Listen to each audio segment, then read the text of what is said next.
चलो,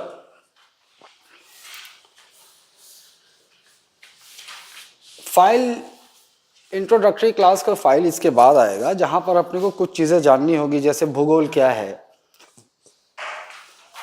तो ज्योग्राफी ये दो ग्रीक शब्दों से मिलकर बना है, जियो और ग्राफो। जियो और ग्राफो, जियो का मतलब पृथ्वी, अर्थ, और ग्राफो मतलब पृथ्वी का विवरण, लिखने पढ़ना है ना, उसका विवरण। यह होता है भूगोल ना। और फिर 3 फैक्ट कि भूगोल के जनक, फादर ऑफ ज्योग्राफी कौन है, तो एरिस्टोथेनीज सिरीन।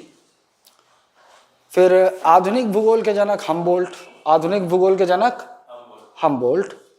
और भारतीय भूगोल के जनक रेनल, जेम्स रेनल ना।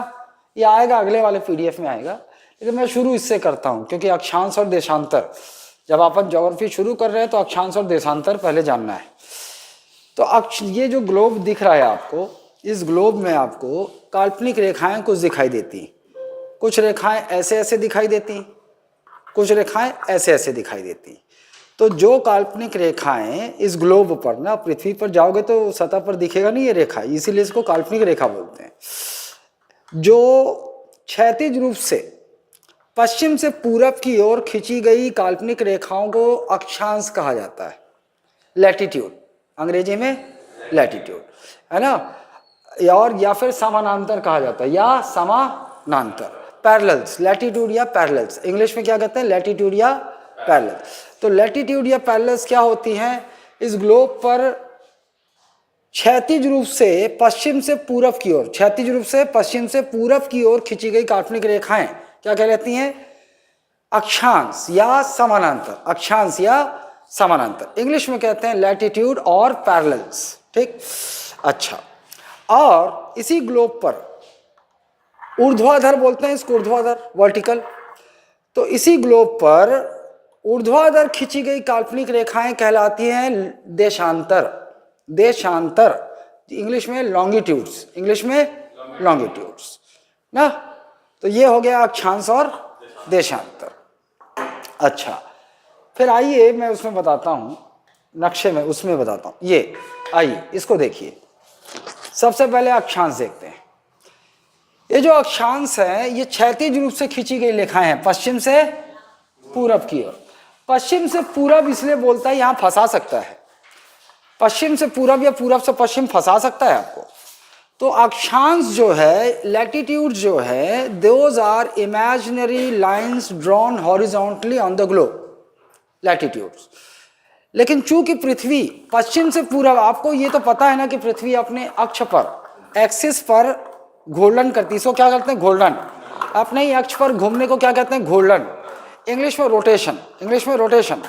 पृथ्वी इस तरह घूमती रहती है, लेकिन आपको पता है इसी तरह घूमते घूमते सूरज के चक्कर भी लगाती है ना।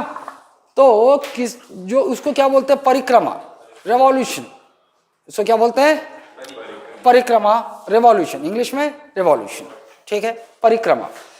तो अपने ही अक्ष पर, आपको पता है ना अक्ष किसको बोलते हैं, वो काल्पनिक रेखा जो किसी के बीच से गुजरती है, ठीक बीच से, जिसके इर्द गिर्द वो घूर्णन करती है ना, उसको क्या कहते हैं, एक्सिस। एक्सिस भी काल्पनिक है ना, ऐसा नहीं है कि एक ठो लाइन खींची हुई है पृथ्वी के यहां से लेकर यहां तक निकली हुई है, काल्पनिक रेखा, एक्सिस बोलते हैं उसको। उसी एक्सिस के चारों ओर ये उसी एक्सिस पर घूर्णन करती है ना, और साथ साथ में ऐसे घूर्णन करते करते सूरज के परिक्रमा करती है। ये बात तो आप जान गए। चलिए अब देखिए, तो चूंकि पृथ्वी पश्चिम से पूरब की ओर घूमती है, पश्चिम, पृथ्वी घूम रही किधर से किधर की ओर, पश्चिम से पूरब की ओर, पश्चिम से पूरब की ओर, इसीलिए कहा जाता है कि अक्षांश कौन सी दिशा में, वेस्ट से ईस्ट, पश्चिम से पूरब की ओर ग्लोब पर खींची गई क्षैतिज रेखाओं को क्या कहते हैं, हॉरिजॉन्टल लाइंस को क्या कहते हैं, लैटिट्यूड या अक्षांश, या इन्हीं को क्या कहा जाता है, समानांतर या पैरेलल्स।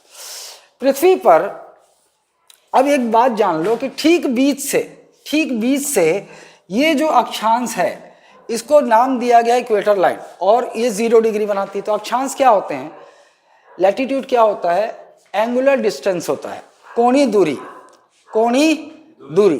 अक्षांशों को और क्या कहा जाता है?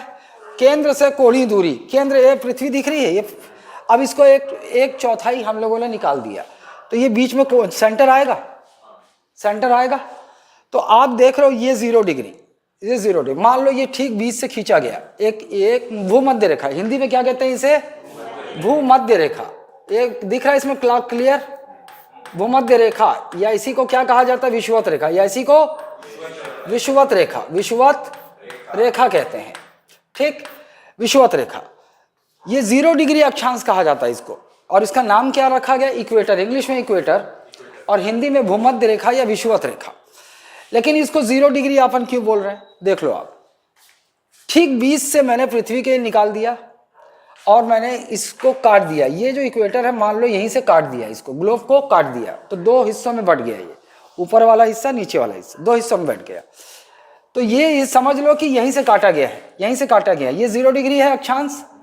आपको ये यहां से कितना डिग्री बना रहा है? ये 0 डिग्री, कोई डिग्री नहीं, कोई एंगल ही नहीं बन रहा, कोई कोण ही नहीं बन रहा केंद्र से। समझ रहे हो? इसको थोड़ा सा अगर इमेजिन नहीं कर पा रहे हो तो इससे इमेजिन कर लो, ये लो, आई कैसे हो जाता है रे कभी कभी। महाशिवरात्रि का असर है। तू तो आज महाशिवरात्रि मना रहा था, आज कहीं जूस पी रहा था साथ में। जलजीरा सर। हाँ, साथ में कौन था? ये तो नहीं थी। नहीं, वो मेरी फ्रेंड थी। हाँ वही, वो होंडा शोरूम वाली।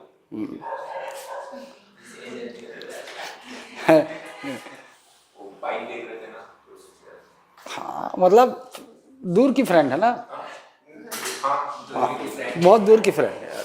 वो तो बाइक देखना था करके मैं उससे कांटेक्ट किया था। हाँ, फिर उसके बाद बोला होगा कुड यू, नहीं क्या आप मेरे साथ जूस पीना चाहेंगे, जलजीरा पीना चाहेंगे? हाँ,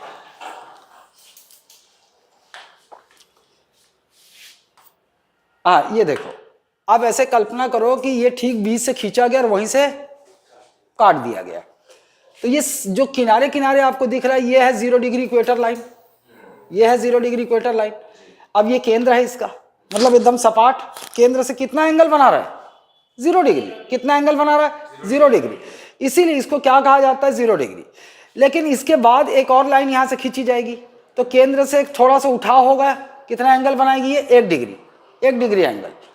अब एक लाइन और थोड़ी दूरी पर खींची जाएगी, 111 किलोमीटर की दूरी पर एक और लाइन खींची गई, तो वो कोण तो बनाएगी ना केंद्र से। अब उठ गया, ये उठ गया तो एंगल बनाएगी, वो हो गया 1 डिग्री अक्षांश, है ना। समझ गए? इसी प्रकार से अब आप देखोगे कि इस पृथ्वी पर 0 डिग्री अक्षांश है, तो ये इस ग्लोब को 2 हिस्सों में बांट देता, बराबर 2 हिस्सों में। ऊपर वाला नॉर्दर्न हेमिस्फीयर उत्तरी गोलार्ध कहलाएगा, नीचे वाला सदर्न हेमिस्फीयर दक्षिणी गोलार्ध कहलाएगा, है ना। उत्तरी गोलार्ध, दक्षिणी गोलार्ध। अब देखिए अक्षांश, ये 0 डिग्री है, लेकिन इसके बाद एक लाइन खींची जाएगी, वो 1 डिग्री बनाएगी, 1 डिग्री अक्षांश, फिर 2 डिग्री अक्षांश। इस प्रकार ऐसा चलते चलते हम कहाँ पहुंचेंगे? 90 डिग्री। एक अक्षांश यहाँ पे आएगा और वो कितना कोण बनाएगा केंद्र से? 90 डिग्री। तो ये जो अक्षांश है वास्तव में ये कोणीय दूरी होते हैं, एंगुलर डिस्टेंस। केंद्र से कोणीय दूरी को ही हम अक्षांश कहते हैं, एंगुलर डिस्टेंस ना, angular distance from the centre, they are latitudes. तो इस प्रकार से हम देख रहे हैं कि उत्तरी गोलार्ध में कितने लैटिट्यूड, कितने अक्षांश दिख रहे हैं आपको? 90। उत्तरी गोलार्ध में 90, 1 डिग्री 2 डिग्री ऐसा करते करते 90 डिग्री अक्षांश तक पहुंचे। और उसी प्रकार नीचे भी जाएंगे, 1 डिग्री 2 डिग्री ऐसा करते हुए 90 अक्षांश। तो ऊपर 90 अक्षांश, नीचे 90 अक्षांश, कुल मिला कितने अक्षांश? 180। नहीं, 0 डिग्री भी तो अक्षांश है, 181। कितने लैटिट्यूड्स हमें ग्लोब में मिलेंगे? 181। एक और बात देख लो, अक्षांश जो होते हैं वो पूर्ण वृत्त होते हैं, कंप्लीट सर्कल होता है। अक्षांश क्या होता है? पूर्ण वृत्त होता है। ये 0 डिग्री को देख रहे हो, यहाँ से पूरा ऐसे घूम के पूरा एक पूर्ण वृत्त है, कंप्लीट सर्कल है। 1 डिग्री भी कंप्लीट सर्कल है, 2 डिग्री भी कंप्लीट सर्कल है। इस 181 लैटिट्यूड में से, अक्षांश में से 179 कितने कंप्लीट सर्कल है? 179 पूर्ण वृत्त, ये कंप्लीट सर्कल है। लेकिन 2 को मैं कंप्लीट सर्कल नहीं बोल रहा हूं, 2 पूर्ण वृत्त नहीं है। 90 डिग्री इधर और 90 डिग्री इधर, ये दोनों वृत्त नहीं है ना, ये दोनों वास्तव में ऊपर देखो ये वृत्त है ना, और जैसे जैसे वृत्तों का व्यास, ये क्या है, इसको वृत्त का क्या बोलेंगे, इसको व्यास बोलेंगे, डायमीटर।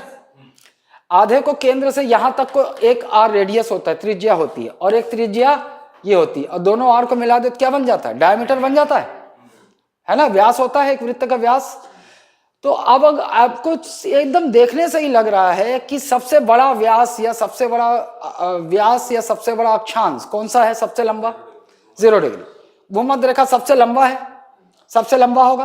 फिर जैसे जैसे ऊपर की ओर जाओगे तो ये जो अक्षांश और दिखते जाएंगे, इनका व्यास छोटा होता जा रहा है, छोटा होता जा रहा है। और वैसे ही नीचे भी होगा, ये सबसे लंबा व्यास, और उसके बाद 1 डिग्री 2 डिग्री ऐसा करते करते व्यास क्या होता जा रहा है, छोटा होता जा रहा है, वृत्त छोटा होता जा रहा है ना, डायमीटर छोटा होता जा रहा है, और अंत में जाकर 90 डिग्री में एक बिंदु में परिवर्तित हो जाता है। ये बिंदु में परिवर्तित छोटा होता जा रहा है, और अंत में जाकर ऊपर एक बिंदु बन जाएगा, नीचे एक बिंदु, ठीक है। अच्छा, अक्षांश जो होता है, चूंकि पृथ्वी को 2 हिस्सों में, ये जो भूमध्य रेखा है 0 डिग्री, पृथ्वी को 2 बराबर हिस्सों में बांट देता है। ऊपर वाले को उत्तरी गोलार्ध बोलते हैं और नीचे वाले को दक्षिणी गोलार्ध। लेकिन हम 20 डिग्री, केवल 20 डिग्री अक्षांश बोलूंगा तो आपको अभी भी पता नहीं चलेगा कि हम इसकी बात करें कि इसकी। तो हम अक्षांश को कैसे बोलेंगे, इधर वाला जितना भी अक्षांश उसको बोलेंगे उत्तरी अक्षांश। क्या बोलेंगे, उत्तरी अक्षांश, नॉर्दर्न लैटिट्यूड। क्या बोलेंगे, उत्तरी अक्षांश, नॉर्दर्न लैटिट्यूड बोलेंगे ना। और नीचे वाले की जब बात करेंगे तो हम बोलेंगे इसको दक्षिणी अक्षांश, सदर्न लैटिट्यूड, सदर्न लैटिट्यूड कहेंगे, सदर्न लैटिट्यूड कहेंगे। तो हम जान जाएंगे भैया, इधर वाले को 10 डिग्री उत्तरी अक्षांश नॉर्दर्न लैटिट्यूड कहेंगे, इधर वाले को 20 डिग्री उत्तरी अक्षांश, नीचे वाले को 10 डिग्री दक्षिणी अक्षांश, 20 डिग्री दक्षिणी अक्षांश। एक बात तो क्लियर हो गया भैया कि अक्षांश, पृथ्वी पर अक्षांशों की यदि बात होगी या तो वो उत्तरी अक्षांश होगा या फिर दक्षिणी अक्षांश होगा। ये बात क्लियर हो गई। तो अब कुल मिलाकर 100 कितने अक्षांश है, कुल ग्लोब पर कितने अक्षांश हैं, कितनी काल्पनिक रेखाएं हैं, क्षैतिज काल्पनिक रेखाएं हैं 181। 0 डिग्री को भी गिनेंगे, इसके ऊपर 90, इसके नीचे 90 प्लस 1 181। इन 181 अक्षांशों में कितने अक्षांश पूर्ण वृत्त हैं, 2 घटा दो। 90 डिग्री उत्तरी अक्षांश, 90 डिग्री नॉर्दर्न लैटिट्यूड और 90 डिग्री सदर्न लैटिट्यूड दक्षिणी अक्षांश, ये दोनों वृत्त नहीं है। दोनों किसमें ऊपर जाते जाते छोटा होता जा रहा है, छोटा होता जाएगा। यहाँ सबसे लंबा अक्षांश लैटिट्यूड कौन सा, ये होगा। उस जैसे से ऊपर जाओगे घटता जाएगा और ऊपर जाके एक बिंदु में परिवर्तित हो जाएगा, पॉइंट में हो जाएगा। तो पॉइंट का कोई डायमीटर होगा क्या, कोई डायमीटर नहीं हो, तो बिंदु है ये बात क्लियर है। इस ग्लोब पर, इस पृथ्वी पर कितने अक्षांश है टोटल, 181। 181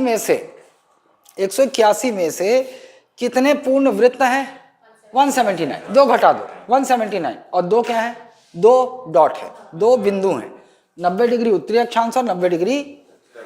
ये बात क्लियर है अक्षांश के विषय में। अच्छा, ओके, अब हम देशांतर को देख लें। अब देशांतर क्या होता है, ये भी रेखाएं हैं, लेकिन कैसी रेखाएं हैं, vertical lines. They are imaginary vertical lines drawn from north to south. ये काल्पनिक ऊर्ध्वाधर, कौन सी रेखाएं, ऊर्ध्वाधर रेखाएं हैं जो उत्तर से दक्षिण की ओर खींची जाती हैं ना। अच्छा, जैसे मान लेते हैं हम एक को, अब ये बीच में, ठीक बीच में देख लो, ये दिख रहा है, ये 0 डिग्री। आप इसको अब ऐसे ऐसे काट दो, आधा आधा, तो 0 डिग्री देशांतर कहेंगे इसको। क्या कहेंगे, 0 डिग्री देशांतर, 0 डिग्री लॉन्गिट्यूड। 0 डिग्री क्यों बोल रहे हैं, क्योंकि अपने केंद्र से, सेंटर से कितना डिग्री बना रहा है, 0। जैसे पहले ऐसा हाफ किए थे, अब ऐसा हाफ कर देते हैं ना, ओके, 0 डिग्री।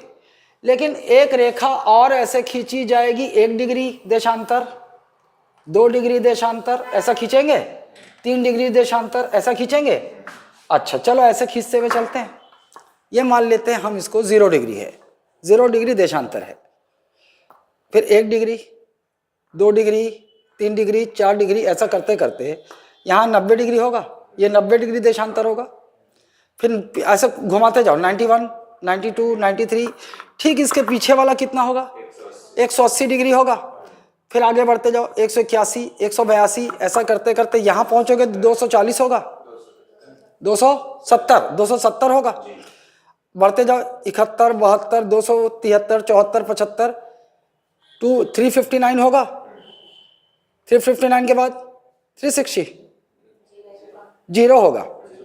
आपको ये पता है ना, अगर एक पूरा एक चक्कर लगाने में कितने डिग्री होता है, एक वृत्त में कितना डिग्री होता है, 360 डिग्री होता है। सबको पता है, बचपने से पढ़ते आए हो ना, एक वृत्त में कितना डिग्री होता है, 360। लेकिन हम यहाँ देशांतर की बात कर रहे हैं, देशांतरों की संख्या कितनी होगी, एक 360 ही होगा। 0 डिग्री को गिरे एक देशांतर है कि नहीं है ना। फिर 1 2 ऐसा करते हुए 359 तक पहुंचे।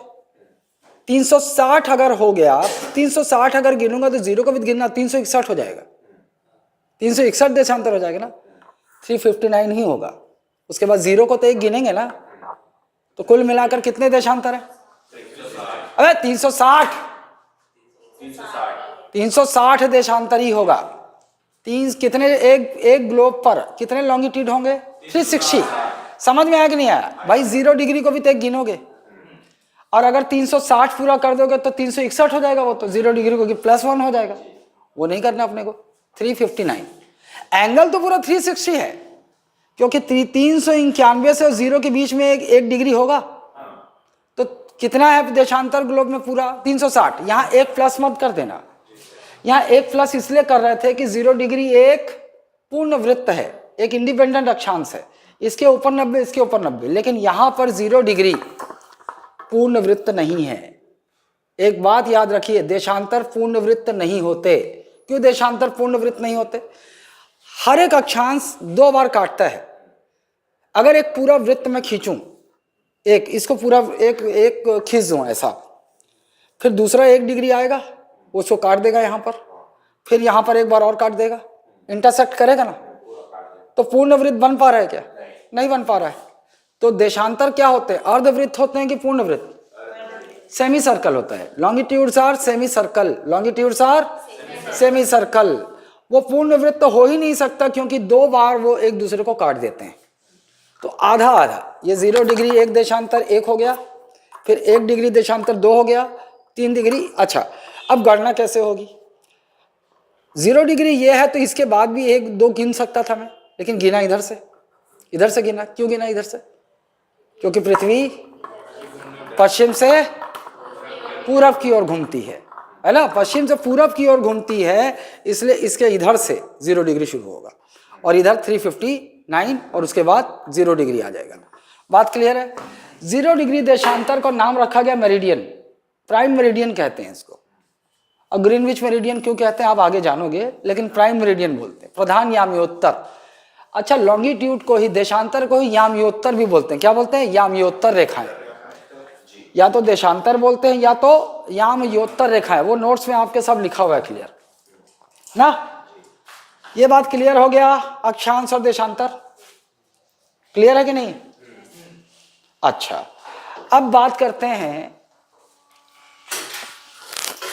इसको प्रश्न ऐसे बनता है ना कूट वाला, भाई प्रत्येक अक्षांश एक पूर्ण वृत्त है, 2 को छोड़कर एक पूर्ण वृत्त है।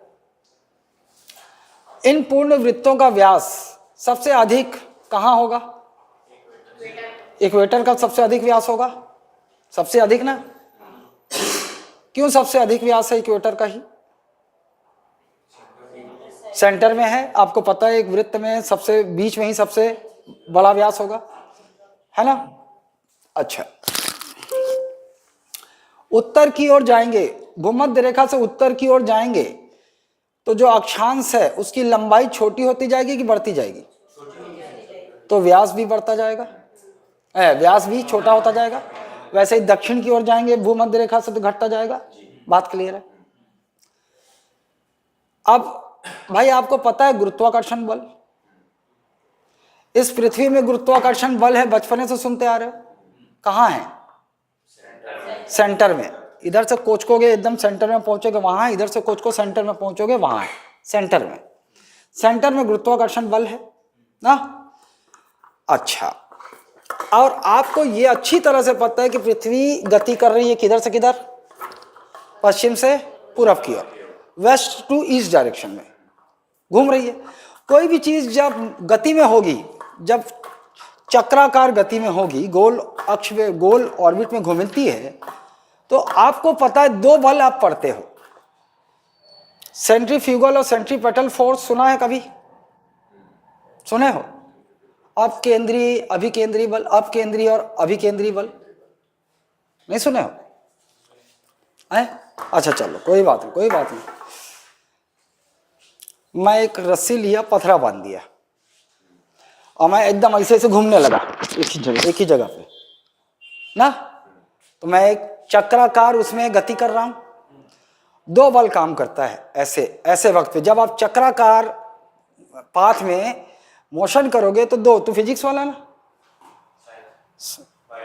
अच्छा बायो वाला है। देखो सुनो, दो बल काम करता है। अगर एक बल, मैं ऐसे जब घूम रहा हूं रस्सी में पत्थर बांध के, तो आप देखते हो रस्सी एकदम सीधी हो जाती। क्यों हो जाती? क्योंकि एक बल बाहर की तरफ काम कर रहा है, एक बल बाहर की तरफ काम कर रहा है। तो वो पत्थर जो है, ऐसा क्यों नहीं होता कि वो रस्सी सिकुड़ जाए और पत्थर यहीं से घूमे, नहीं घूमेगा। एक बल बाहर की ओर काम कर रहा है तो रस्सी पूरा जितना लिमिट है उतना खींच जाता है और पत्थर उसी एक चक्राकार पाथ में घूमेगा। क्यों हो रहा है ऐसा? जब भी सर्कुलर मोशन में, जब भी सर्कुलर मोशन होता है, हम चक्राकार उसमें गति में होते हैं, तो दो बल काम करते हैं। एक बाहर की ओर लगता है, एक बल बाहर की ओर लगता है जो उसको सीधा रखता है, खींच के रखता है रस्सी को। अगर मैं काट दूं तो पत्थर बाहर की ओर फेंका जाएगा कि अंदर की ओर आएगा? वो किस बल के चलते हैं? वो सेंट्रीफ्यूगल फोर्स के चलते। किस फोर्स के चलते? Centrifugal force. इसको हिंदी में क्या बोलते हैं? अपकेंद्रीय बल। अपकेंद्रीय बल बाहर की ओर लगता है। लेकिन जब भी कोई ऐसा चक्राकार उसमें घूमता है, एक और बल लगता है जो उल्टा लगता है, जिसको अभिकेंद्रीय बल बोलते हैं, सेंट्रीपिटल फोर्स। सेंट्रीपिटल एक केंद्र की ओर लगता है। मैं हूं ना केंद्र में, रस्सी को पकड़ा हुआ हूं, एक बल इधर भी लग रहा है क्योंकि वो फिर उस पाथ से उसको बाहर जाने नहीं दे रहा है। काटेंगे तभी फेंकाएगा, नहीं तो वो इसी के यहीं से केंद्र से ही घूमता रहेगा। एक बल केंद्र की ओर लगता है। केंद्र की ओर कौन सा बल लगता है? अभिकेंद्रीय बल, सेंट्रीपिटल फोर्स। और अपकेंद्रीय बल केंद्र से बाहर की ओर लगता है। बात समझ गए? तो ये पृथ्वी भी चक्राकार पाथ में गति कर रही है, यहां भी दो बल लग रहा होगा। एक बल बाहर की ओर अपकेंद्रीय बल और एक बल केंद्र की ओर अभिकेंद्रीय यानी कि सेंट्रीपिटल फोर्स लग रहा है। अब चूंकि एक बल बाहर की ओर लग रहा है तो ये जो यहां बीच में है ये फूल जाएगा। बीच में क्या हो जाएगा? ये फूल जाएगा। ये पृथ्वी हमको, ये ग्लोब गोल दिख रहा है आपको, लेकिन पृथ्वी गोल है नहीं, ऐसे पिचकी हुई है। नॉर्थ पोल और साउथ पोल से जैसे समझ जाओ संतरा दबा दिए है, पिचक गया है, तो ये पेटला हो गया। यहाँ से पेटला होगा ना, किसी चीज को दबाओगे तो बीच वाला हिस्सा फूल जाएगा, ऐसे पेट की तरह मेरे ऐसा बाहर आ जाएगा। अब ऐसे इसका भी है। तो वो जो अपकेंद्रीय बल के चलते बीच में जो भूमध्य रेखा के पास का ये क्षेत्र है वो फूला हुआ ज्यादा, तो जाहिर सी बात है उसका व्यास बढ़ गया है। और जैसे जैसे ऊपर जाते हैं पिचका हुआ है, व्यास कम होता जाता है। बात समझ गए ना? पृथ्वी जो है पूर्ण स्फीयर नहीं है, it is not a complete sphere. पिचकी हुई है ना, बीच में पेट निकला हुआ है। अच्छा मेरे को, आपको पता है गुरुत्वाकर्षण बल केंद्र में होता है। यहां पर समारू खड़ा है और यहाँ इस वाला जो डॉट है ना, समझ लो 80 डिग्री जो ये वाला है, यहाँ टेटकी खड़ी है। गुरुत्वाकर्षण बल आपको पता है पृथ्वी के केंद्र में होता है, सब पर लगता है। क्या पूरे पृथ्वी पर गुरुत्वाकर्षण बल, यहाँ कोई खड़ा है, यहाँ कोई खड़ा है, यहाँ कोई खड़ा है, एक जैसा लगेगा क्या? नहीं, अलग अलग लगेगा। क्यों अलग अलग लगेगा? दूरी नहीं, व्यास पे नहीं, केंद्र से दूरी, केंद्र से उसकी दूरी। सबसे दूर, केंद्र से सबसे दूर 0 डिग्री अक्षांश होगा कि 80 डिग्री? 0 डिग्री सबसे दूर होगा ना सेंटर से, फूला हुआ ज्यादा। तो यहां समारू के ऊपर गुरुत्वाकर्षण बल कम लगेगा, लेकिन टेटकी यहां है 80 डिग्री पे और ऊपर पिचका हुआ है, ये पिचका हुआ है ऐसा दबा हुआ। तो केंद्र से ये पास है कि ये पास है, इक्वेटर ये पास है ना, केंद्र से ये पास होगा। 90 डिग्री में मान लो कोई खड़ा है, तो केंद्र से 90 डिग्री पर जो खड़ा है उसकी दूरी पास है कि दूर है, कि 0 डिग्री की दूर है? 0 डिग्री की दूर है। तो समारू पर गुरुत्वाकर्षण बल कम लगेगा बजाय 90 डिग्री में जो खड़ा है उसके। बात समझ गए ना आप? तो ग्रेविटेशनल पुल किस अक्षांश पे सबसे कम होगा? 0 डिग्री। ग्रेविटेशनल पुल सबसे कम होगा 0 डिग्री पर। सबसे ज्यादा कहाँ होगा? ध्रुवों पर, पोल्स पर होगा। ये बात क्लियर है? पोल्स पर होगा ना। अच्छा, तो अक्षांश समझ गए। अब देखो, दो अक्षांशों के बीच की दूरी देख लेते हैं। 0 डिग्री है तो उसके बाद 1 डिग्री अक्षांश आएगा। क्या आएगा? 1 डिग्री अक्षांश होगा। इसके नीचे भी 1 डिग्री अक्षांश होगा, दक्षिणी अक्षांश। दो अक्षांशों के बीच की दूरी एवरेज कितनी होती है? 111 किलोमीटर। कितनी होती? मतलब यहां कोई खड़ा है और यहां कोई खड़ा है, ये दूरी कितनी है? 111 किलोमीटर ना। लेकिन दो अक्षांशों के बीच सबसे कम दूरी भूमध्य रेखा के पास होगी कि इक्वेटर के पास? भूमध्य रेखा के पास। सबसे कम दूरी दो अक्षांशों के बीच, एवरेज दूरी हमने क्या बताया? 111 किलोमीटर। अगर कोई आपसे पूछे कि दो लैटिट्यूड्स के बीच में डिस्टेंस कितना होता है, आपका जवाब होगा 111। लेकिन क्या ये जो दूरी है दो अक्षांशों के बीच पूरे ग्लोब पर बराबर है एक जैसा? नहीं। सबसे कम दूरी होती है दो अक्षांशों के बीच यहां भूमध्य रेखा पर, 110.7 किलोमीटर। कितनी? यहां पर कितनी मिलेगी आपको? 110.7 किलोमीटर। 110.7 किलोमीटर। और दो अक्षांशों के बीच सबसे अधिक दूरी कहां मिलेगी? पोल्स पर। जैसे 90 और 89 के बीच में वो कितना हो जाएगा? 111.6। 5 है क्या? 5 111 6 होगा यार। 5 है, ये 6 है। अच्छा, तभी बोल रहा हूं, ये 6 है और ये कितना है? 6। 5, ये 7 है। अच्छा, ये 7 है। चलो, 3 डेटा मिल गया आपको, दो अक्षांशों के बीच की दूरी। इस ग्लोब पर देखो, क्वेश्चन ऐसे ही आता है, कूट में दे देगा कि दो अक्षांशों के बीच की सबसे कम दूरी भूमध्य रेखा पर होगी। सही है गलत? सही है। कितना होगा? 110.7 110.6 होगा। ठीक है। और दो अक्षांशों के बीच सबसे अधिक दूरी कहाँ होगी? ध्रुवों पर, पोल्स पर। वो कितना है? 111.7। क्लियर है? और एवरेज केवल ऐसे ही पूछ दे, distance between two latitudes 111 kilometre. बात क्लियर है? ये चीजें क्लियर है ना? अब आते हैं लॉन्गिट्यूड पर। चलो, लॉन्गिट्यूड भी समझ गए कितना है? 360 देशांतर। ओके, तो ये मेरे को ये देखो, सबसे लंबा अक्षांश कौन सा है? भूमध्य रेखा। अब देखो, 4 महत्वपूर्ण अक्षांश पहले देख लो। 4 महत्वपूर्ण अक्षांश, चलो भाई देख लेते हैं। 4 महत्वपूर्ण अक्षांश किसको किसको कहेंगे? एक तो 0 डिग्री अक्षांश, जिसे हम क्या कहते हैं? इक्वेटर या भूमध्य रेखा। एक आपको पता होगा 23.5 डिग्री अक्षांश यहां से गुजरेगा। अरे 23.5 डिग्री अक्षांश यहां से गुजरेगा, और एक 23.5 डिग्री यहां दक्षिणी अक्षांश। इसको ऊपर वाले को बोलते हैं कर्क रेखा, और ये है मकर ना, मकर। और ये क्या है? भूमध्य रेखा। भूमध्य रेखा। 3 महत्वपूर्ण देख लिए। 23.5 डिग्री अक्षांश सुने तो होगे। कर्क रेखा, इसको बोलते हैं ट्रॉपिक ऑफ कैंसर। इसको क्या बोलते हैं? Tropic of Cancer. इसको क्या कहते हैं? Tropic of Capricorn. कैप्रिकॉर्न। और इसको इक्वेटर बोलते हैं, आपको पता ही है। एक ये ऊपर जाओगे ना, यहाँ पे 66.5 दिखेगा, ये बीच में 66.5। इसको आर्कटिक सर्कल बोलते हैं। इसको क्या बोलते हैं? आर्कटिक सर्कल, आर्कटिक वृत्त, आर्कटिक वृत्त सर्कल।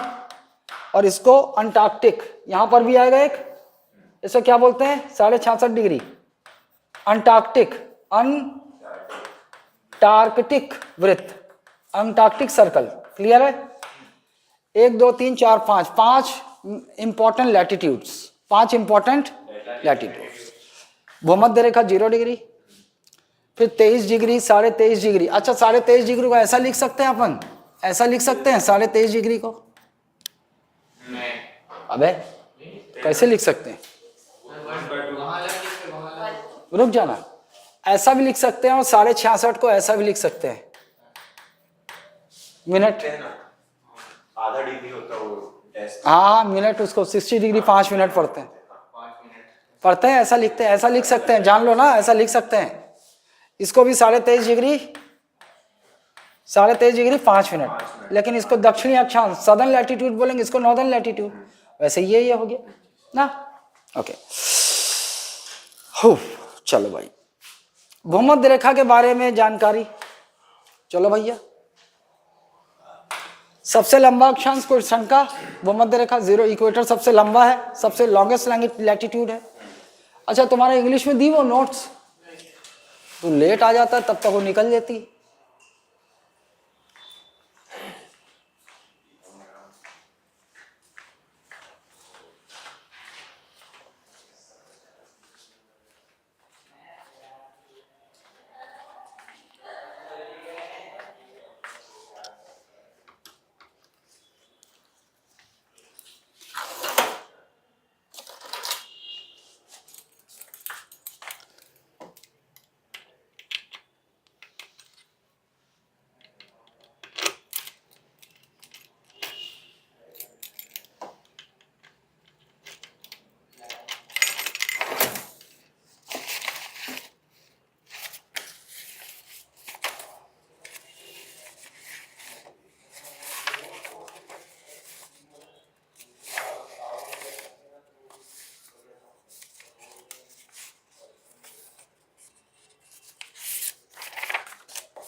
चलो भाई,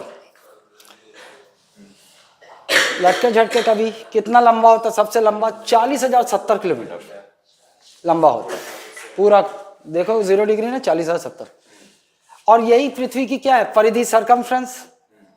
सरकमफ्रेंस ऐसे निकालते हैं ना वृत्त का, 2πr, यही परिधि है। तो कभी आपसे पूछ दे पृथ्वी की परिधि सरकमफ्रेंस कितना, वही इक्वेटर का लंबाई ना 40,070 किलोमीटर। लगभग पूरे वर्ष सूर्य की किरणें भूमध्य रेखा पर लंबवत पड़ती हैं, वर्टिकल पड़ती हैं। ये देखो ऐसे घूम रहा है और साथ साथ में सूरज का चक्कर भी लगा रहा है। मेरे को मान लो सूरज हूं मैं, करिया सूरज। अच्छा आपको ये भी पता है ये पृथ्वी ऐसे नहीं घूमती है, ये ना 23.5 डिग्री झुकी हुई है। अपने अक्ष पर कितनी झुकी हुई है? inclined. It is the earth rotates, या the earth is inclined at 23.5 degree angle from its axis. अपने अक्ष पर कितनी झुकी हुई है? 23.5 डिग्री। ऐसे मतलब ऐसी पोजीशन में तेरगा अक्ष के साथ ही घूमती है ना, समझ गए। और आपको पता है अपने अक्ष पर घूर्णन करने में पृथ्वी लगभग 1 दिन लगाती, 1 दिन में 1 चक्कर लगाती, और सूरज की परिक्रमा लगभग 1 साल में करती, लगभग 1 साल ना। अच्छा चलो, जब पृथ्वी इस समझ जाओ कि 365 दिन में 1 दिन ऐसा होगा यहां पर है, सूरज हूं मैं, ऐसा है ना तेरगा। मेरी नजर सीधे कहां खड़ी पड़ रही? कर्क रेखा पर, भूमध्य रेखा पर कि मकर रेखा पर? ऐसी स्थिति में मेरे कहां एकदम खड़ा पड़ रहा है? कर्क रेखा ना। देखो भले मैं समझ जाओ मेरे अंदर ताप नहीं है क्योंकि करिया हूं तो बुझ गया है, लेकिन फिर भी ताप है, पड़ रहा है ना जो भी ताप है। कहां पड़ रहा है? लंबवत कर्क रेखा पर है ना। Insolation from me is falling perpendicular upon Tropic of Cancer. ऊपर वाला कर्क रेखा है, तो इसका मतलब यह है कि उस दिन कर्क रेखा सबसे गर्म होगा। ये 24 घंटे में ऐसे घूमेगा, जो भी मेरे एकदम खड़ी कहां पर? कर्क रेखा पर। पृथ्वी के कर्क रेखा पर जितनी जगह वो गर्म होगी उस दिन ना। अच्छा लेकिन केवल यही थोड़ी खड़ा रहेगा, आपको पता है ना, घूमते घूमते 3 महीना में इसकी स्थिति कहां हो जाएगी? ऐसी। इसकी स्थिति कहां हो जाएगी? ऐसा हो जाएगा। अभी ऐसा है ना, तो ऐसे घूम भी रहा है और ऐसे चक्कर लगाते लगाते लगाते धीरे धीरे स्थिति सुधरेगी, ऐसी हो जाएगी, ऐसा हो जाएगा 23.5 डिग्री उधर दिखाई देगा। अब इस 3 महीने बाद एकदम मेरा जो ताप है, इंसुलेशन है, एकदम खड़ा कहाँ पड़ेगा? इक्वेटर पे, इक्वेटर 3 महीने में इतनी स्थिति चेंज होगी कि इक्वेटर पर पड़ेगी। फिर ऐसा घूमते घूमते घूमते घूमते ऐसा हो गया है ना, फिर घूमते घूमते क्या होगा? तो ऐसा रहेगा यहाँ। अब बताओ, अब मेरा लंबवत कहाँ पड़ेगा? मकर रेखा पर, मकर रेखा पर पड़ेगा। मतलब साल भर में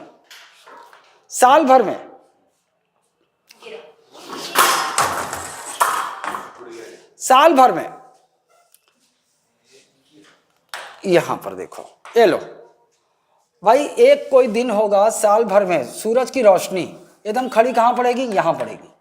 अगले 3 महीने में पोजीशन हर दिन बदलती जाएगी, अब यहां से खिसकना शुरू होगा। इसी को तो दक्षिणायन बोलते हैं क्या? दक्षिणायन, उत्तरायण पढ़ते हैं, उत्तरायण, दक्षिणायन, संक्रांत, मकर संक्रांत। मकर संक्रांत क्या बोलते हैं? और क्या बोलते हैं? उत्तरायण बोलते हैं। ये उस दिन सूरज की रोशनी खड़ी इधर होती है और यहां से फिर उत्तर की ओर खिसकना शुरू करती है। 3 महीने में कहां पहुंचेगी? भूमध्य रेखा पर खड़ी पड़ेगी। अब उसके बाद अगले 3 महीने में यहां से खिसकते खिसकते अगले 3 महीने में यहां पहुंचेगी। फिर अगले 3 महीने वापस होगा यहां से यहां, फिर अगले 3 महीने में यहां से यहां। तो सूरज की जो एकदम खड़ा ताप है, एकदम वर्टिकल इंसुलेशन जो है, वो वर्टिकली इस बिंदु से लेकर इस बिंदु तक 6 महीना यहां से लेकर यहां तक जाती है, 6 महीना में यहां से लेकर यहां तक जाती है। ये बात क्लियर है?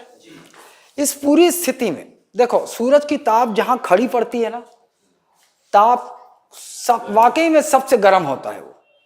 लेकिन जहां तिरछी पड़ती है, सूरज की रोशनी तिरछी जहां पड़ती है, भाई आप ये तो जानते हो ना, जैसे सूरज यहां, मान लो ये सूरज है, तो सूरज का हमेशा रोशनी इस एक आधे पर ही पड़ेगा, आधे पृथ्वी पर ही पड़ता है, और आधा इसके पीछे रहता है जहां अंधेरा होता है, और आधा इधर जहां दिन होता है। ऐसे ही होता है ना। तो सूरज की रोशनी यहीं से यहीं तक खड़ी पड़ती है, लेकिन तिरछी तो पड़ती रहती ना, यहां तक तिरछी पड़ती है। तो तिरछी पड़ती है, इसीलिए तो पूरे साल भर सूरज की रोशनी इसी के बीच में। तो सबसे ज्यादा गर्म कहां होता है? भले यहां खड़ी है, लेकिन वो नजदीक तो है भूमध्य रेखा के, और यहां भी खड़ी है तो नजदीक है भूमध्य रेखा। तो भूमध्य रेखा जो होता है ना, साल भर गर्मी झेलता है, साल भर भूमध्य रेखा गर्म रहता है ना। भूमध्य रेखा, अगर ये यहां कोई भी जगह जो भूमध्य रेखा पर है पृथ्वी पर, वो साल भर गर्म रहेंगे। और भूमध्य पृथ्वी के अगल बगल यहाँ सागर भी तो है, नीला नीला दिख रहा है। तो सबसे ज्यादा वाष्पीकरण यहां होगा, इवापोरेशन। इसके बाहर इस गोले के इस साइड क्या है? पूरे चारों ओर इधर से जब ऊपर की ओर जाओगे आप, तो क्या है? स्पेस है ना। मान लो यहां पर, यहां का पानी गर्म हो रहा है, तो आपको पता है पानी गर्म होता, हवा गर्म होगा ना, सतह पर जो हवा होगी वो भी गर्म हो जाएगी। गर्म होती है तो हल्की होकर ऊपर की ओर जाएगी, और हवा अपने साथ समंदर से ये वाष्प लेकर जाएगी। और ऊपर जैसे जैसे आप ऊपर जाते हो, टेम्परेचर गिरता है कि कम होता है, ज़्यादा होता है? कम होता है। कभी कंफ्यूजन हो तो याद कर लेना, जैसे बमलेश्वरी गए होगे, सब गए हो। किसी पहाड़ी में जब ऊपर जाते हो तो आपको देखना, गर्मी के मौसम में भी जाओगे, ऊपर ठंडा हवा चलता है, ऊपर साइड चलता है। तो जैसे जैसे आप पृथ्वी की सतह से ऊपर जाओगे, टेम्परेचर कम होता है।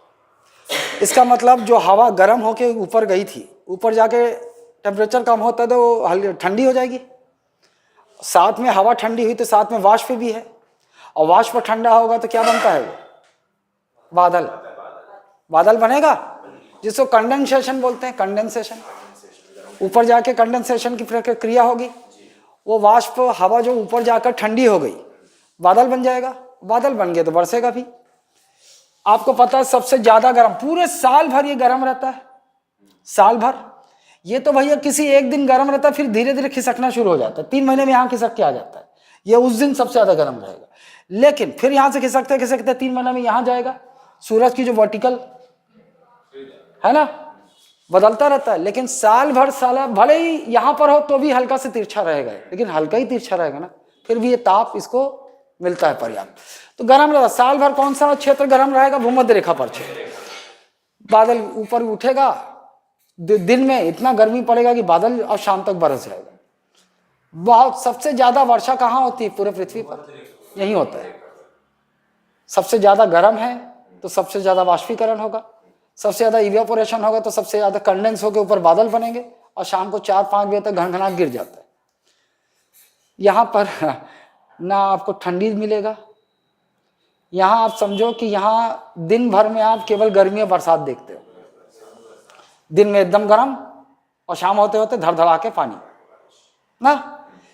और इतना पानी गिर रहा है करोड़ों साल से, करोड़ों अरबों साल से। आपको पता है विश्व के सबसे घने जंगल कहाँ होंगे? यही होंगे भूमध्य रेखा पर, जिनको अपन इसीलिए, क्योंकि वर्षा वहाँ दिन भर रोज होती है तो हम उसको क्या बोलते हैं? रेन फॉरेस्ट, वर्षावन बोलते हैं।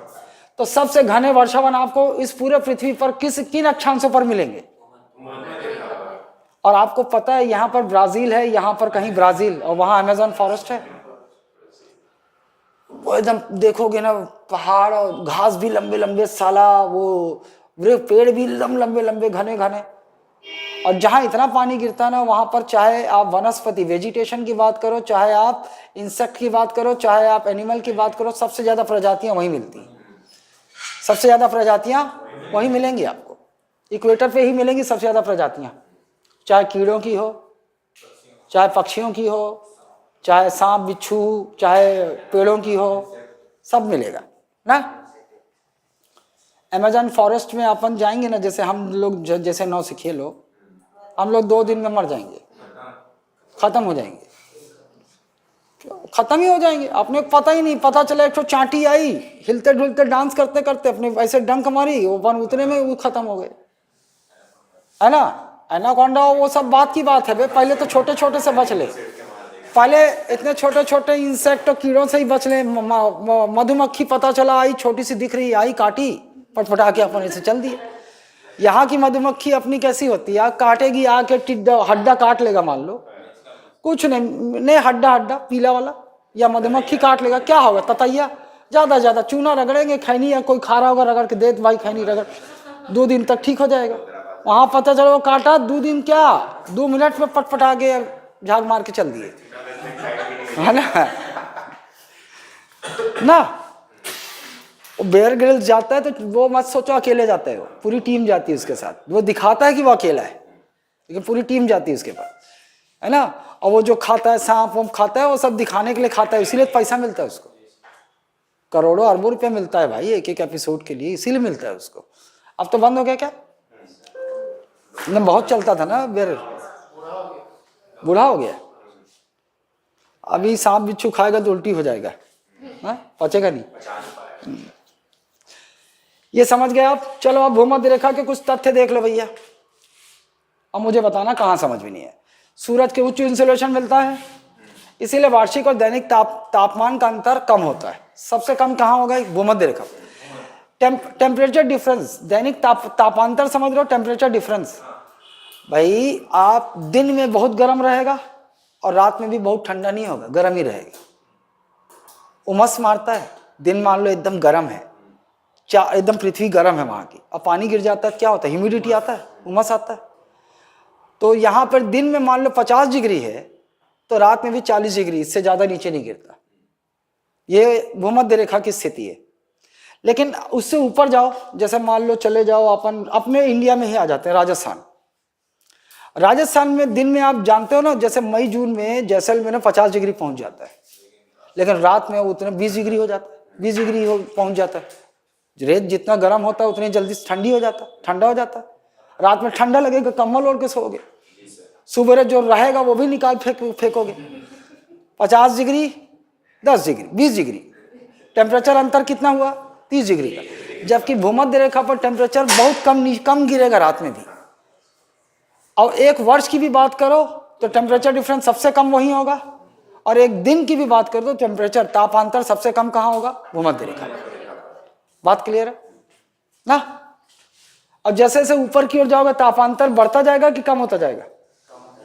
अबे बढ़ता जाएगा, तापमान में अंतर बढ़ता जाएगा। दिन में 50 डिग्री है तो रात में बहुत कम होगा, ऐसा होगा। लेकिन भूमध्य रेखा पर ऐसा ज्यादा गिरता नहीं है, वो सुबह 50 है, दोपहर में, तो रात में भी 40 ही रहेगा। क्लियर है बात? ठीक है, चलो तथ्यों को ध्यान देना। ये कंसेप्ट देखो, आपको कंसेप्ट जितना क्लियर होगा उतना कम रटना पड़ेगा, नहीं तो आप रट के भी भूल जाओगे। आज दिन और रात बराबर होता है। अब इसको आप, मैं आगे टॉपिक आएगा ना, वहां ज्यादा अच्छे समझाऊंगा, पूरा दिन और मौसम कैसे होता है वहां आगे समझ में आएगा। लेकिन फिलहाल भूमध्य रेखा खासियत देख लो। शीत ठंडी का मौसम आएगा क्या? वो आएगा ही नहीं वहां ठंडी का मौसम कभी। कम गुरुत्वाकर्षण, क्योंकि अब पृथ्वी के केंद्र से अधिकतम दूरी पर है, ये भी समझ चुके आप। भूमध्य रेखा पर गुरुत्वाकर्षण कम लगेगा क्योंकि केंद्र से इसकी दूरी अधिक है। भूमध्य उभार भूमध्य रेखा उभरा हुआ है बीच में, ऐसा उभरा हुआ है, क्यों है भैया? अब केंद्रीय बल के कारण, जिसको केंद्रापसारणी बल भी बोलते हैं, सेंट्रीफ्यूगल फोर्स ना। आपके इंग्लिश वाले इंग्लिश में सेंट्रीफ्यूगल फोर्स लिखा होगा। भूमध्य रेखा पर पृथ्वी का आकार उभरा हुआ है क्योंकि जब पृथ्वी घूमती है तो बाहरी बल वही कार्य करता है। अच्छा, अब चूंकि यहां पर ग्रेविटेशनल पुल सबसे कम है, पूरे उस अक्षांशों पर ग्रेविटेशनल पुल सबसे कम कहां होगा? गुरुत्वाकर्षण बल यहां कम होगा। आपको पता है ये अंतरिक्ष प्रक्षेपण, सैटेलाइट लॉन्चिंग सेंटर भी आपको अधिकांश कहां मिलेगा? भूमध्य रेखा। कारण, क्योंकि पूरे पृथ्वी पर गुरुत्वाकर्षण सबसे कम कहां होता है? यहाँ। भाई यहां से आप रॉकेट स्पेस में छोड़ोगे, गुरुत्वाकर्षण कम खिंचाव है, कम बल लग रहा है, तो फ्यूल कब बचेगा ना, ईंधन बचेगा कि नहीं ईंधन।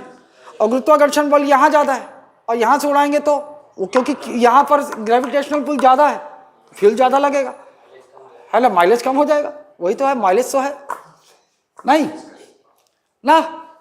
तो अंतरिक्ष स्टेशन के लिए एकदम आइडियल अक्षांश कौन सा है? भूमध्य रेखा। और कारण पता है आपको? कथन कारण के प्रश्न देखते हो कि नहीं देखते हो? क्योंकि गुरुत्वाकर्षण बल कम होता है और फ्यूल की बचत होगी। अच्छा, अब हमें लॉन्च करना है रॉकेट, यहां पहुंचाना है अपने को।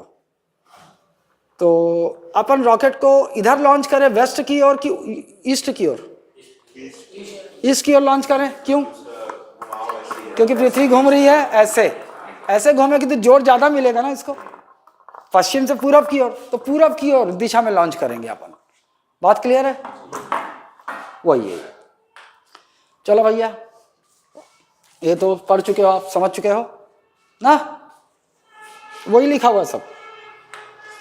अब भैया, अब भूमध्य रेखा 3 महाद्वीपों से होकर गुजरता है। अब भूमध्य रेखा कहां कहां से गुजरता है, एक प्रश्न आएगा। चलो देखो, लो भैया, अब भूमध्य रेखा यहां पहुंच गए हो तो मैं आपको सबसे पहले बता दूं, इस पृथ्वी पर कितने महाद्वीप हैं, कितने कॉन्टिनेंट हैं? 7। ये नॉर्थ अमेरिका दिख रहा है, ये इसमें क्लियर दिख रहा है कि नहीं?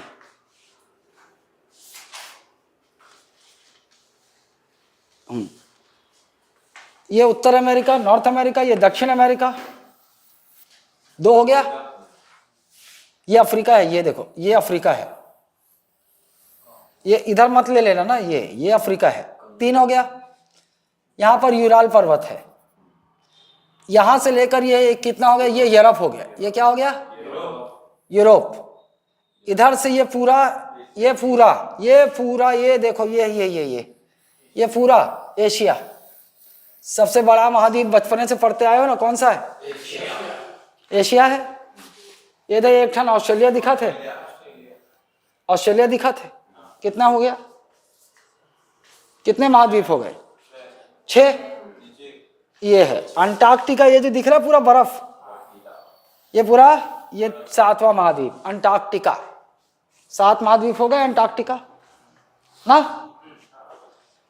अच्छा, ये बीच में पूरा पानी है, महासागर। ये वाला, ये क्या है? ये कौन सा है? महासागर है, प्रशांत महासागर। एक हो गया। कितने महासागर है? अच्छा ये बता, कितने महासागर? 4। अबे सालों, कितने हैं? 5 हैं। 5 रुक जा भैया, 5 महासागर है, रुको। ये प्रशांत महासागर हो गया, ये बीच में दिख रहा है, ये अटलांटिक महासागर 2, ये हिंद महासागर 3, ये 3, ये नहीं है क्या आर्कटिक ऊपर 4, ये नहीं है क्या सदर्न ओशन बोलते हैं। ये जो है ना इसके पास में, इसको क्या बोलते हैं सदर्न ओशन। 5 है 5। फिर बोलोगे सर इधर वाला भूल गया भाई, ये 3D है, समझ जाओ ये गोले को काट दिए हैं, वरना ये या इस कोने से वो कोना जुड़ा हुआ है गोल में। प्रशांत महासागर ही है वो, ये प्रशांत महासागर, ये अंध महासागर, ये इंडियन ओशन, हिंद महासागर, ये प्रशांत, ये आर्कटिक, अंटार्कटिक, सदर्न ओशन। इसका अंटार्कटिक ओशन नाम नहीं है, सदर्न ओशन, सदर्न। याद रहेगा, बाकी मैपिंग करेंगे सब रटा जाएगा तब तक। मैं आइडिया दे रहा हूं कि भाई देख लो इसको। चलो अब हमारा जो मुद्दा है, अच्छा ये आपको पता है ना, ये चूंकि ये भूमध्य रेखा है तो इसके ऊपर वाले अंध महासागर को उत्तरी अंध महासागर बोल देते हैं, नॉर्थ अटलांटिक ओशन, और इसको साउथ अटलांटिक। एक ही है वो, नामकरण अलग अलग है। चलो भैया, भूमध्य रेखा कहां कहां से गुजर रही है? चलो भैया, कौन से महाद्वीप से गुजर रही? एक तो दक्षिण अमेरिका, नॉर्थ अमेरिका बोला था, दक्षिण साउथ अमेरिका। दूसरा ये अफ्रीका से गुजर रही। तीसरा ये देखो एशिया से, एशिया है ये एशिया है। याद रखना होगा आपको, भूमध्य रेखा कहां कहां से गुजर रही? 3 महाद्वीप पहले, दक्षिण अमेरिका, अफ्रीका, एशिया।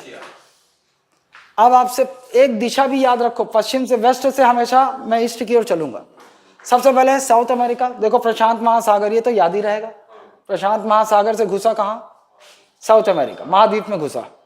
सबसे पहला देश दिख रहा है ये पीला वाला, इक्वाडोर। इक्वाडोर के बाद कोलंबिया। इक्वाडोर के बाद देखो हरा वाला कोलंबिया घुस रहा है। कोलंबिया के बाद लाल वाले में घुस रहा है ब्राजील, है ना। 3 देश ब्राजील। दक्षिण अमेरिका कितने देश से गुजर रहा है? 3 देश, लाइन से, वेस्ट से पश्चिम से पूरब की ओर। सबसे पहले इक्वाडोर, इक्वाडोर के बाद कोलंबिया, कोलंबिया के बाद ब्राजील। अब फिर अंध महासागर में आ गया। चलो अब अफ्रीका में घुसेगा। सबसे पहले यहां पर ना एक आइलैंड देश है, यहां पर Sao Tomé Principe. Sao Tomé Principe जैसे ही वहां से आगे बढ़ा, गेबन, उसके बाद गेबन से जैसे आगे बढ़ा रिपब्लिक ऑफ कॉन्गो आ गया। दिख रहा है Republic of Congo? Republic of Congo से जैसे आगे बढ़े डेमोक्रेटिक रिपब्लिक ऑफ कॉन्गो आ गया ना। वहां से जैसे आगे बढ़े युगांडा आ गया।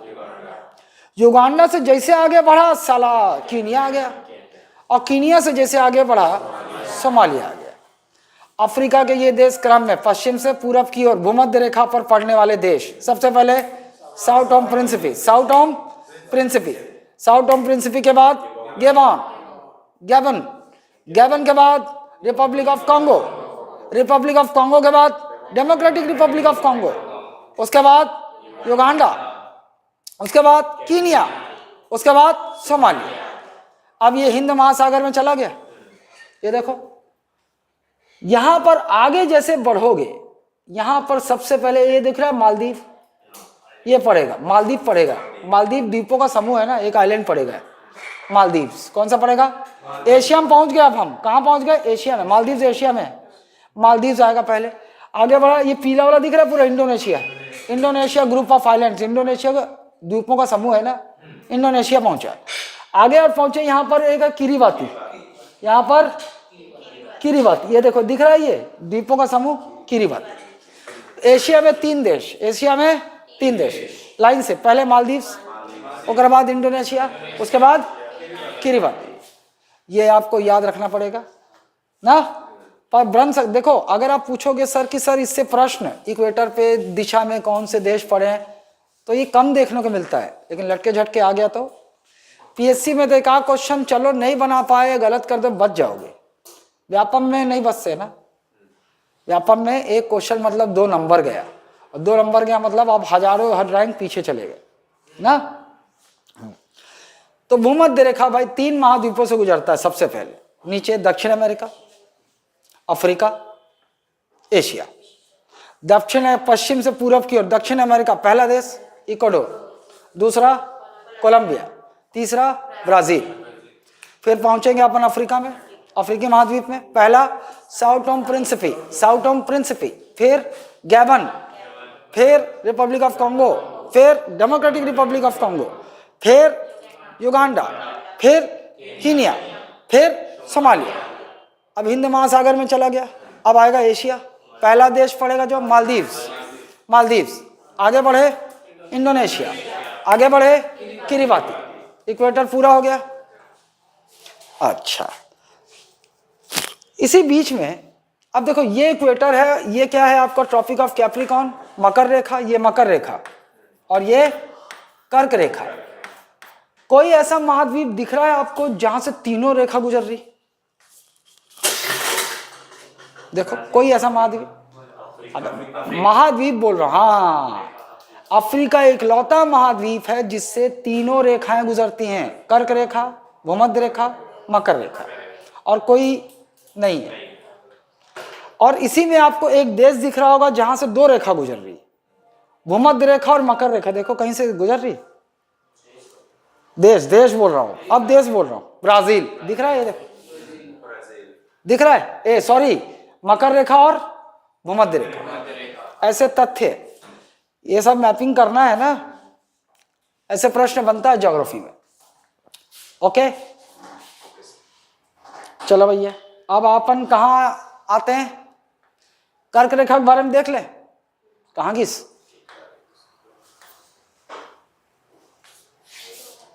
ये ले, ये देख वही सब लिखा हुआ है। अरे नहीं रे, अपन तो अभी भूमध्य रेखा पढ़ रहे थे ना, ये देखो दिख रहा है, क्लियर है? चलो भैया, अब ओकर बाद कर्क रेखा देखेंगे ना बे। कर्क रेखा क्या बोलते हैं? 23.5 डिग्री उत्तरी अक्षांश। इसको ऐसा भी लिख सकते हैं ना, ऐसा भी लिख सकते हैं डिग्री, अब दशमलव, हाँ 23 डिग्री दशमलव नहीं बे, 23 degree 5 minute, 23 degree 5 minute, 23.5 degree इसको ऐसा लिखते हैं ना, हाँ ठीक। ओके, इसको भी साला नोट्स में जोड़ना चाहिए था यार, पता चला तुम लोग पता ही नहीं चला वैसा लिख दिया तो ना। 3 महाद्वीप से होकर गुजरता है भैया, 3 महाद्वीप देख लो आप। ये लो, यह है कर्क रेखा ऊपर वाला, ये देखो यहाँ वैसे लिखा है, ऐसा भी लिख सकते हैं और ऐसा भी लिख सकते हैं ना, 23.5 डिग्री ऐसा भी लिख सकते हैं और ऐसा भी लिख सकते हैं। आइए भैया देखो, ये 3 महाद्वीप से गुजरेगा, ऊपर उत्तरी अमेरिका, फिर आएगा अफ्रीका, उत्तरी अमेरिका के बाद अफ्रीका, और फिर एशिया। ये 3, एक चीज बदल गई बस, भूमध्य रेखा में दक्षिण अमेरिका था, उसकी जगह आ गया कर्क रेखा में उत्तरी अमेरिका, बस ना। क्लियर है बात? मेरे को सब याद है, तुमको याद करना है। चलो भाई, उत्तरी अमेरिका सबसे पहले मैक्सिको, सबसे पहले मैक्सिको, मैक्सिको से आगे बढ़ा बाहामास, केवल 2 देश, केवल उत्तरी अमेरिका का 2 देश, मैक्सिको और बाहामास, मैक्सिको और, अब पहुंचेगा फिर से अफ्रीका, पहुंचा ना फिर से अफ्रीका। सबसे पश्चिमी देश वेस्टर्न सहारा, सबसे पश्चिमी देश में वेस्टर्न सहारा, वेस्टर्न सहारा से जैसे आगे गया मॉरिटानिया, मॉरिटानिया दिख रहा है, मॉरिटानिया से आगे बढ़ा माली, माली दिख रहा है, माली से आगे जैसे बढ़े अल्जीरिया आ गया, अल्जीरिया से जैसे आगे बढ़े लीबिया आ गया, लीबिया से जैसे आगे बढ़े नाइजर आ गया, और नाइजर से जैसे आगे बढ़े इजिप्ट आ गया। इजिप्ट को ही मिस्र बोलते हैं ना, अबे मिस्र है, मिस्र, क्लियर है, मिस्र। तो भैया अफ्रीका के पश्चिम से पूरब की ओर देश, सबसे पहले वेस्टर्न सहारा, सबसे पहले तो दक्षिण अमेरिका का मैक्सिको, मैक्सिको के बाद बाहामास, ठीक। बाहामास कैरेबियन कंट्रीज में से एक आइलैंड है, द्वीप है, देखेंगे अब, वेस्ट इंडीज, जमैका सब देखेंगे उधर। उस साइड बोल कहाँ का है? जमैका ना, जमैका। और जमैका से वेस्ट इंडीज क्रिकेट टीम में कौन था? रसल जमैका गए ना? हाँ हाँ। फिर आए अफ्रीका में, घुसा अफ्रीका महाद्वीप में। पहला वेस्टर्न सहारा, वेस्टर्न सहारा के बाद मॉरिटानिया, मॉरिटानिया के बाद माली, माली के बाद अल्जीरिया, अल्जीरिया के बाद लीबिया, लीबिया के बाद नाइजर, नाइजर के बाद अब पहुंच गया एशिया में। अब पहुंचा कहाँ? ये जैसे सऊदी ये सब एशिया में आता है ना, एशिया में है। सऊदी अरेबिया का 3 देश, 3, पहले तो सऊदी अरेबिया, उसके बाद यूएई, यूएई ना, यूएई के बाद ओमान, दिख रहा है लाइन से दिख रहा है, पहले सऊदी अरेबिया, फिर यूएई, उसके बाद ओमान। अच्छा दुबई कहाँ है? दुबई आपको पता है यूएई यूनाइटेड अरब एमिरात्स है, ये ना कुछ देशों का समूह है ये, दुबई उसमें से एक देश है ना। वैसे यूएई की राजधानी क्या है? नहीं नहीं, दुबई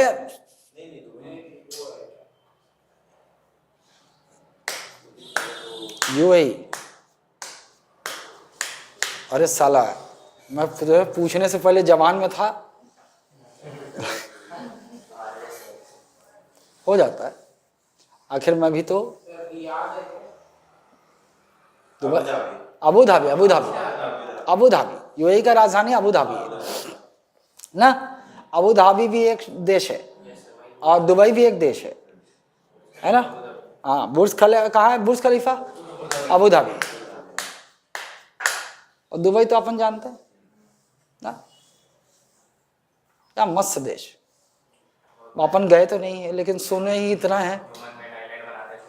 अरे बहुत लॉ एंड ऑर्डर परफेक्ट, साला सालों हो जाता कोई क्राइम नहीं होता है, कोई क्राइम नहीं होता, कोई चोरी नहीं होता साला। क्या कानून व्यवस्था है, क्या सुविधाएं वहां मिलती हैं लोगों को, 0 टैक्स, टैक्स नहीं लगता है ना,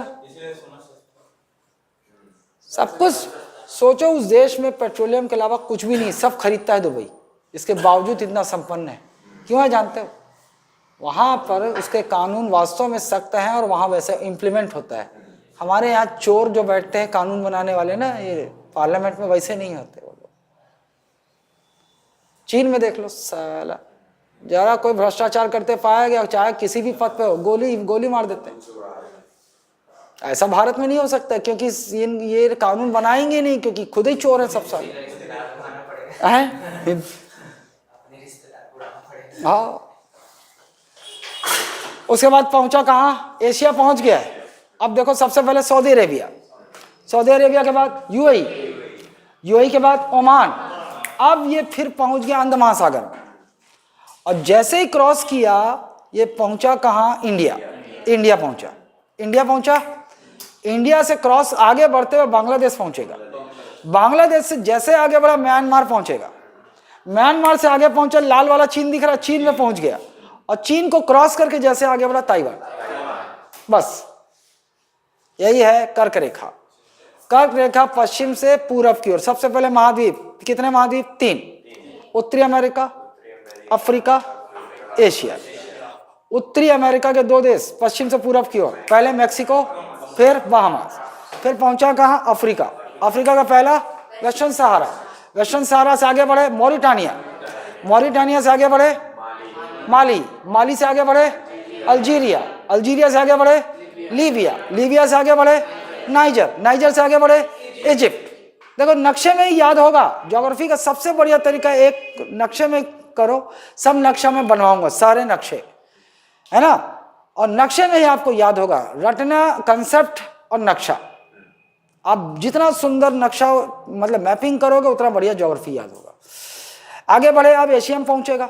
एशिया में पहला Saudi Arabia, Saudi Arabia, Saudi Arabia से आगे बढ़ा यूएई, यूएई से आगे बढ़ा ओमान, ओमान से आगे बढ़ा इंडिया, इंडिया से आगे बढ़ा बांग्लादेश, बांग्लादेश से आगे बढ़ा म्यांमार, म्यांमार से आगे बढ़ा चाइना, चाइना से आगे बढ़ा छोटा सा देश ताइवान।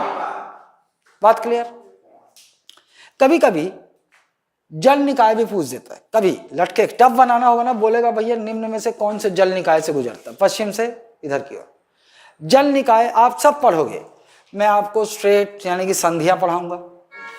जल डमरू बोलते हैं जिसको, है ना, जल डमरू बोलते हैं, स्ट्रेट बोलते हैं, स्ट्रेट ना, ये सब भी पढ़ाऊंगा। खाड़ी क्या होता है सब पढ़ाऊंगा, आएगा। लेकिन फिलहाल के लिए आपको मैं हल्का फुल्का बता देता हूँ। इधर देखो प्रशांत महासागर पहले पढ़ा, आगे बढ़ा तो आपको ये दिख रहा है मेक्सिको के बीच में, ये इसको क्या बोलते हैं, गल्फ ऑफ मेक्सिको, खाड़ी बोलते हैं, गल्फ की खाड़ी, खाड़ी खाड़ी जैसे बंगाल की खाड़ी है वैसे ये गल्फ मेक्सिको की खाड़ी है, गल्फ ऑफ मेक्सिको। खाड़ी उसको बोलते हैं जहाँ समंदर का पानी घूम के ना पृथ्वी का आकार ऐसा है कि यहीं गोल गोल घूमने लगता है। ये घूमेगा तो ऐसे ऐसे घूमने लगेगा ना, यहीं पर कहाँ जाएगा सीधा, समझ रहे हो, उसको खाड़ी बोलते हैं। ये क्या है, गल्फ की खाड़ी। आगे बढ़ा फिर क्या आ गया, अंध महासागर। अंध महासागर से आगे बढ़ा, देखो अफ्रीका में घुस गया है, ये दिख रहा है यहाँ पर बारीक सा, ये भी पानी है, जानते क्या बोलते हैं उसको, नहर नहीं बे, नहर तो नहर है यहीं पर, नहर इसी में बना हुआ है, लाल सागर, रेड सी, नहीं सुने हो कभी, रेड सी, लाल सागर इसी को बोलते हैं, लाल सागर है वो। फिर लाल सागर से आगे बढ़ा कहां पहुंच गए, हिंद महासागर। फिर ये यहां देखो, यहां बीच में, ये बीच में जगह है, ताइवान की संधि, straight of Taiwan, Taiwan straight. अभी फिलहाल के लिए बस इतना सुन लो, आगे सब बताऊंगा, संधि ये सब सारे टेक्निकल चीज। जल संधि का मतलब दो जलीय निकाय की संधि, दो जलीय निकाय की संधि, दो अलग अलग जल निकाय मिलते हैं जहां पर, उसको जल संधि बोलते हैं। लेकिन ये जलीय निकाय मिलते हैं, लेकिन ये दो भूभाग को अलग करते हैं। जैसे चाइना को ताइवान की जल संधि है जो बीच में दिख रहा है बारीक सा, ये किसको किसको अलग कर रही है, चाइना और ताइवान, चाइना और ताइवान। बात समझ लो, बाकी सब आगे देखेंगे। ऐसा भी प्रश्न बन जाता है तो जलीय निकाय देख लो भैया। चलो जल भूमि एक साथ देख लेते हैं। सबसे पहले प्रशांत महासागर पश्चिम से, फिर मेक्सिको पड़ेगा दक्षिण अमेरिका का, फिर गल्फ की खाड़ी पड़ेगी, गल्फ की खाड़ी नहीं रे, मेक्सिको खाड़ी, गल्फ ऑफ मेक्सिको पड़ेगा। आगे बढ़े बहामास पड़ेगा, बहामास से आगे बढ़ा अंध अटलांटिक, उत्तरी अटलांटिक, अंध महासागर आया, अंध महासागर से सीधे घुस गया अफ्रीका महाद्वीप में। अफ्रीका महाद्वीप में सबसे पहले पड़ेगा वेस्टर्न सहारा, वेस्टर्न सहारा से आगे बढ़े मोरिटानिया, मोरिटानिया से आगे बढ़े माली, माली से आगे बढ़े अल्जीरिया, अल्जीरिया से आगे बढ़े लीबिया, लीबिया से आगे बढ़े नाइजर, नाइजर से आगे बढ़े इजिप्ट। जैसे ही इजिप्ट से जब एशिया में घुसने वाला था, उसी बीच में लाल सागर पड़ेगा, लाल सागर से गुजरेगा, फिर एशिया में घुसेगा, एशिया में घुस गया। एशिया में पहला देश सऊदी अरेबिया, सऊदी अरेबिया के बाद यूएई, यूएई के बाद ओमान।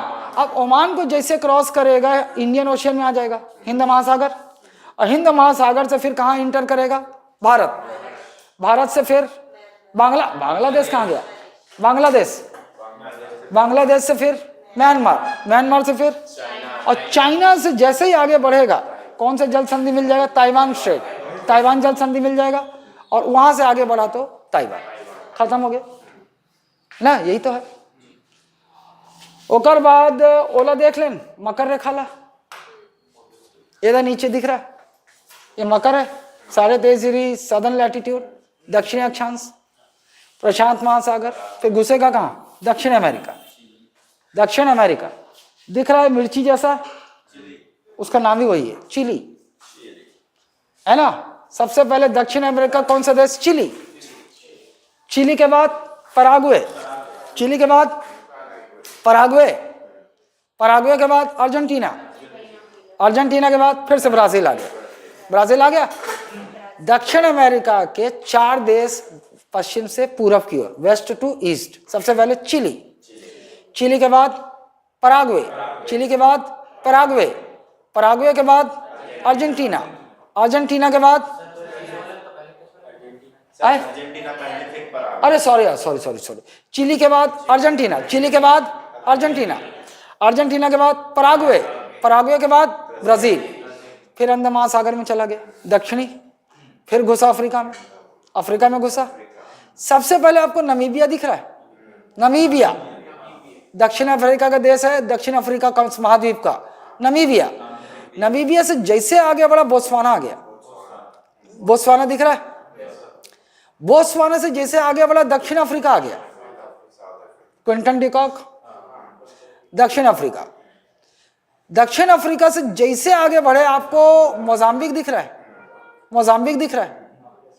और मोजाम्बिक से जैसे आगे बढ़े तो एक बड़ा सा आइलैंड दिख रहा है, मेडागास्कर। वो एनिमेशन मूवी में यही मेडागास्कर की बात करता है, मेडागास्कर ना। अब बीच में ये कौन सा चैनल है? Mozambique channel. इसको क्या बोलते हैं? मोजाम्बिक चैनल बोलते हैं ना। लेकिन अफ्रीका महाद्वीप का ही देश है ये, बात क्लियर है?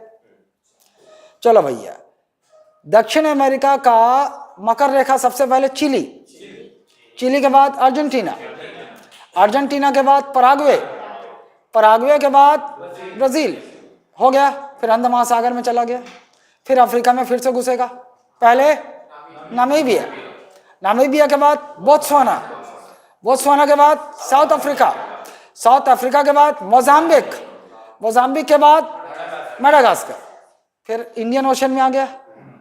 और आप इधर देख रहे हो ऑस्ट्रेलिया, देख रहे हो ऑस्ट्रेलिया, ऑस्ट्रेलिया से घुसेगा।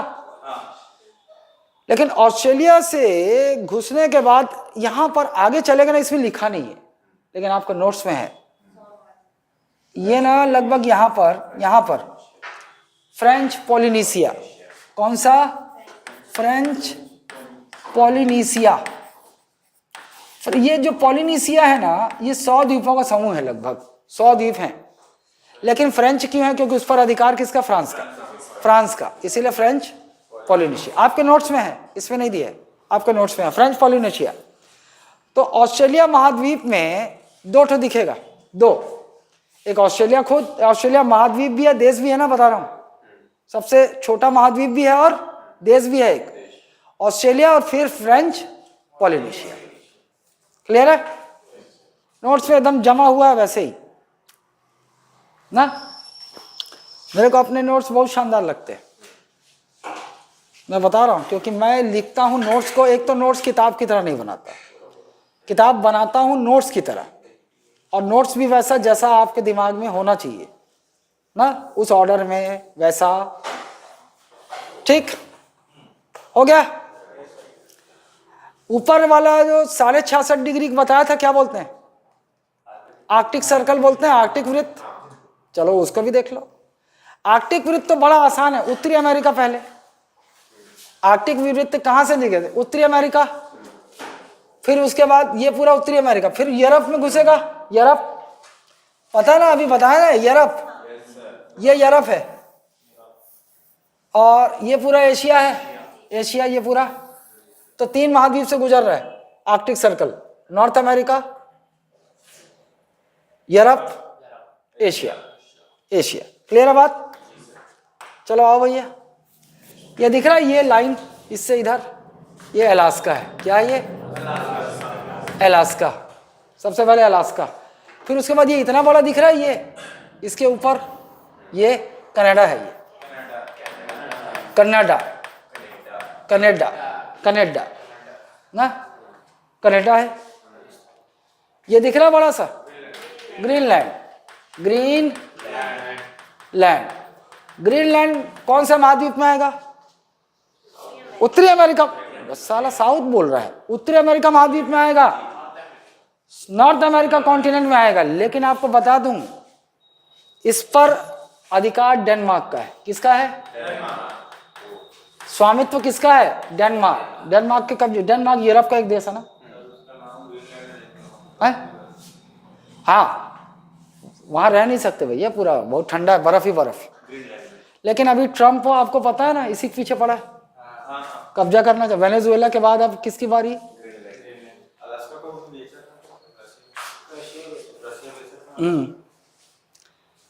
मेरे को बताओ, ग्रीनलैंड के पीछे क्यों पड़े हो, जबकि बर्फ ही बर्फ? नीचे पेट्रोलियम रिजर्व है और खनिज हैं, इसीलिए कब्जा करने की कोशिश में है वो, समझ रहे हो? लेकिन डेनमार्क बोलता है sorry, Denmark is not for sale. लेकिन तुमको पता है वो क्या करेगा? वेनेजुएला क्या किया कब्जा करने के लिए? पेट्रोलियम के लिए ही उस पर कब्जा किया, है ना। चलो फिलहाल के लिए अब जान लो, ग्रीनलैंड लोकेशन वाइज कौन से महाद्वीप का हिस्सा है? North America. लेकिन उसका प्रशासन किसके हाथों में है? डेनमार्क ना। फिर ये देखो, फिर ये है, अब उसके बाद पहुंचेगा यूरोप ना। ये सबसे पहले दिख रहा है छोटा सा आइसलैंड, हाँ यहाँ रहते हैं आइसलैंड ना। ओकर बाद यहाँ घुसो थे, ये क्या है? नॉर्वे। ये क्या है? ये क्या है? स्वीडन। ये क्या है? फिनलैंड। क्लियर है? Finland, Iceland, Norway, Sweden, Finland. उसके बाद कहां घुस जाएगा? एशिया में घुस जाएगा। और ये पूरा देश क्या है? रूस। सबसे बड़ा रूस देश, सबसे बड़ा रूस देश यही है, पता है तुमको?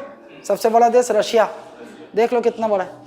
ये बीच में दिख रहा है आपको, यहां से ये एरिया, ये वाला, इसको क्या बोलते हैं?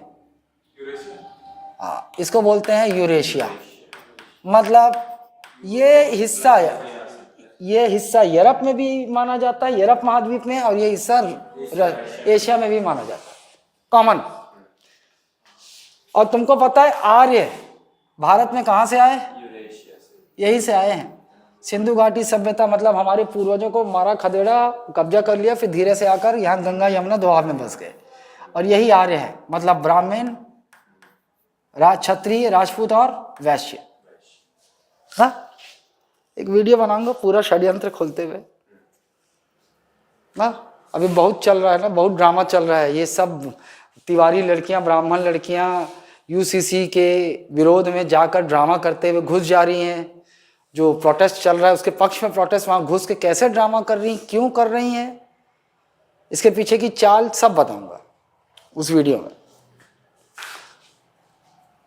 चलो फिलहाल के लिए हो गया, इतना ही है भैया। आर्कटिक सर्कल, उत्तरी महाद्वीप में सबसे पहले अलास्का, अलास्का के बाद कनाडा, कनाडा के बाद ग्रीनलैंड। अब वो घुस गया कहाँ? यूरोप में। सबसे पहले आइसलैंड, उसके बाद नॉर्वे, उसके बाद स्वीडन, उसके बाद फिनलैंड। ठीक, नोकिया यहीं की कंपनी, फिनलैंड, है ना। उसके बाद कहाँ घुसा? रशिया। एशिया में रूस। बस ये आ जाओ, अंटार्कटिक सर्कल देख लो। अंटार्कटिक वृत्त कहीं से नहीं जा रहा भाई, एक तो सदर्न ओशियन से, और अंटार्कटिका महाद्वीप है ना, बस वहीं, यहाँ कोई देश नहीं है, अंटार्कटिका महाद्वीप। क्लियर है बात ना? नक्शे से आप लोगों को एहसास हो रहा होगा कि ये जो देशों को याद रखना बड़ा आसान हो गया एक ऑर्डर में ना। और ऐसे नोट से रटते रहते तो रटते ही रहते अभी तक, और तो भी भूल जाते ना। ये ज्योग्राफी में ना नक्शा बनाना उतना महत्वपूर्ण है। नक्शा खुद काम करो, एक बार सुंदर सा नक्शा बनाओ, फिर देखो काम कितना आसान हो जाता है। अब काम चोरी करोगे तो क्या करोगे तुम लोग? खुद नहीं बनाओगे, किसी से फोटोकॉपी कर लोगे, लेकिन वो भूल जाओगे। खुद का बनाया हुआ याद रहेगा। Have a break. अब बड़ी देर हो गई का? कंटिन्यू। टाइम नहीं बचा अबे, अभी तो 1 घंटा 18 मिनट हुआ।